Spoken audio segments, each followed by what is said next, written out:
Pemirsa, kita akan memasuki kabar nang Panambayan. Pemerintah Kota Banjarmasin di bawah kepemimpinan Wali Kota Banjarmasin dan Wakil Wali Kota Banjarmasin terus gencar menuntaskan 20 program prioritas. Waktu kepemerintahannya semestinya sampai 5 tahun lantaran adanya pilkada serentak yang akan dilaksanakan pada 27 November 2024, maka masa jabatannya terpotong hanya 3,5 tahun.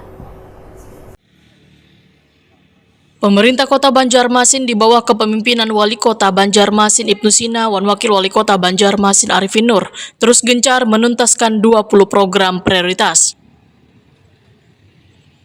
Wali Kota Banjarmasin Ibnu Sina, wetakon di Prima TV, tengah hari Kamis 11 Januari 2024 memadahkan waktu kepemerintahannya semestinya sampai 5 tahun lantaran adanya pilkada serentak yang akan dilaksanakan pada 27 November 2024, maka masa jabatannya terpotong hanya 3,5 tahun. Sehingga di sisa waktu jabatannya benar-benar dipergunakan untuk menuntaskan berbagai program prioritas. Di antaranya pembenahan infrastruktur fisik mulai dari jembatan, trotoar, kawasan ruang terbuka hijau, penataan jalan, hingga pembangunan shelter.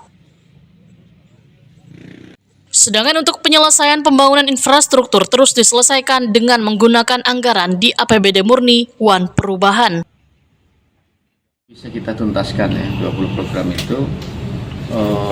Yang saya mau kawal tadi adalah infrastruktur fisik terutama kayak konstruksi jembatan dan juga trotoar, termasuk juga pemanfaatan area-area yang selama ini bisa jadi kawasan-kawasan pertumbuhan baru, termasuk juga yang ruang-ruang kreatif.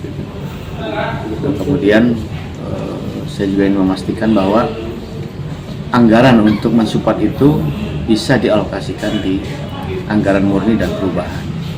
Ini yang perlu kami komunikasikan juga dengan pihak DPRD terkait dengan rencana kita untuk di awal tahun untuk proses pembayarannya dan juga memastikan bahwa APBD kita bisa berjalan dengan baik di tahun 2024.